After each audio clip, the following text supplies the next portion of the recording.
You ever hear a story that's just so out there you immediately think, no way? A story about, say, the government training cats to be spies, or using the weather as a weapon? I mean, it sounds like complete fiction. But the thing is, sometimes the wildest stories, they turn out to be true. So that's the big question, right? In a world where we're just bombarded with information, how do you tell the difference? When does a crazy conspiracy theory stop being a theory and start being a hard documented fact? Where is that line? Well, you follow the evidence, you follow the paper trail, you track down the sources, and you just keep digging until the truth shakes out. And that is exactly what we're going to do right now. It's time to open the files. All right, let's jump right in with our first case file. This one comes to us from the absolute height of the Cold War, a time of intense paranoia, secrecy, and espionage. But this particular secret agent, well, this one wasn't human. For years, this was just a whisper, a wild rumor. The idea that the CIA was so deep in its fight against the Soviets that it would try to weaponize house pets. I mean, it sounds like a spy movie parody or something. But believe it or not, it was very, very real. And get this, it wasn't cheap. The agency poured about $20 million into this project. To give you some perspective, that's over $170 million in today's money.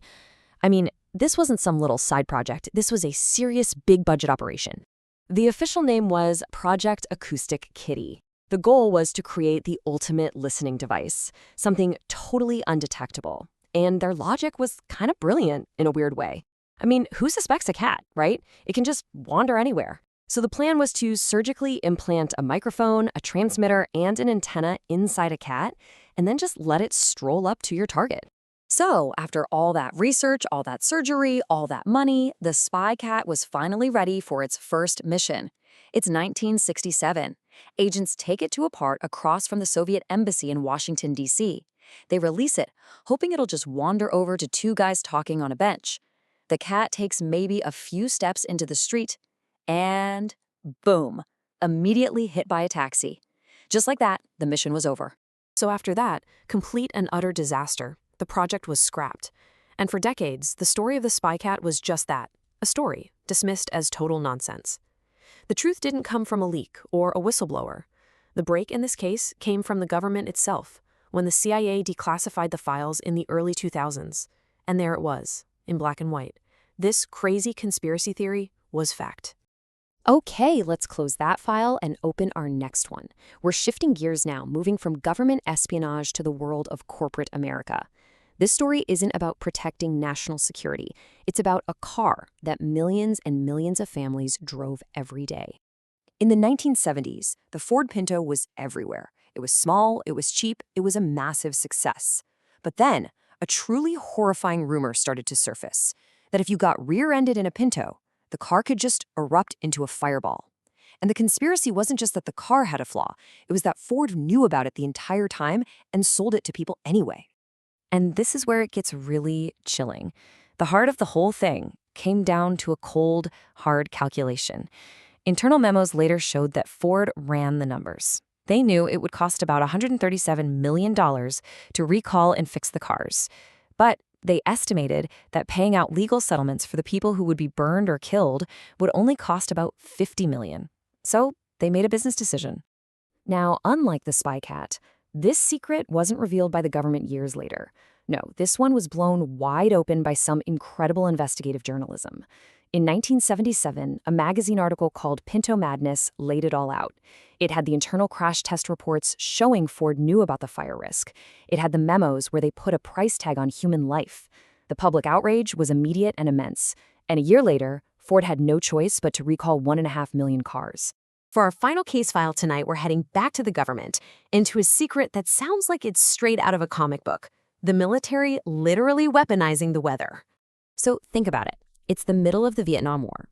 The U.S. is trying desperately to stop enemy troops moving supplies down the Ho Chi Minh Trail. It was a huge strategic problem. But what if you could just make it rain?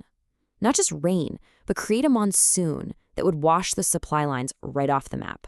It was a real program. It was called Operation Popeye. For 5 years, the Air Force flew these top-secret missions where they would seed clouds with a chemical called silver iodide. The idea was simple, really. Trigger massive amounts of rain, extend the monsoon season, turn the roads into a sea of mud, and basically grind the enemy's logistics to a halt. So when a reporter for the Washington Post finally broke the story in 1971, the official response was exactly what you'd expect. The Pentagon called the whole thing wild tales. The defense secretary went before Congress and denied everything. It was the classic government playbook: deny, deny, deny, and hope the story just goes away. Only this time it didn't work. The reporters just kept digging. They found more sources, more evidence. The pressure kept building and building until military officials were dragged into a secret Senate hearing. And there, behind closed doors, they were cornered. And they finally had to admit it all. Yes, the United States had been using the weather as a weapon of war. So we've got a spy cat, an exploding car, and military rainmakers. 3 completely separate, completely wild stories. But when you lay all the files out on the table, side by side, you start to see a pattern. Not just in what was being hidden, but how these secrets were finally dragged kicking and screaming into the public record. And if you look at when these stories came out, it tells you a lot. The truth about Operation Popeye and the Ford Pinto, both of those were uncovered in the 1970s, thanks to the hard work of journalists. But the secret of Acoustic Kitty? That stayed locked up in a vault for another 30 years, until the government itself finally decided to release the files. And when you break it down like this, a really interesting pattern emerges. Look at Acoustic Kitty. Huge price tag, but very low direct human impact. And it took official declassification to find out about it. But then you look at the Pinto and Operation Popeye. In both cases, the stakes were incredibly high. We're talking hundreds of casualties, and changing the very nature of warfare. And in both those cases, the truth was only forced out because investigative journalists refused to give up. And really, this all boils down to one fundamental conflict. On one side, you have the justifications for secrecy, things like national security or corporate profit. These are powerful shields used to hide things from view. And on the other side, you have the public's right to know and the fundamental need for safety and accountability. These stories are what happen when those two forces collide head-on. Okay, so what's the point of all this? I mean, the secret's out, so what? Well, uncovering the truth is really just step 1. The real verdicts on these stories is measured by the actual lasting impact they had on the world. And the consequences were huge. The Pinto scandal led to those massive recalls, sure, but it also helped create stricter standards for corporate accountability that we still have today. The discovery of Operation Popeye led directly to an international treaty in 1977 that banned environmental warfare. And even Acoustic Kitty, as absurd as it was, became this powerful symbol of government overreach and wasteful secret spending. None of that happens if the truth stays hidden.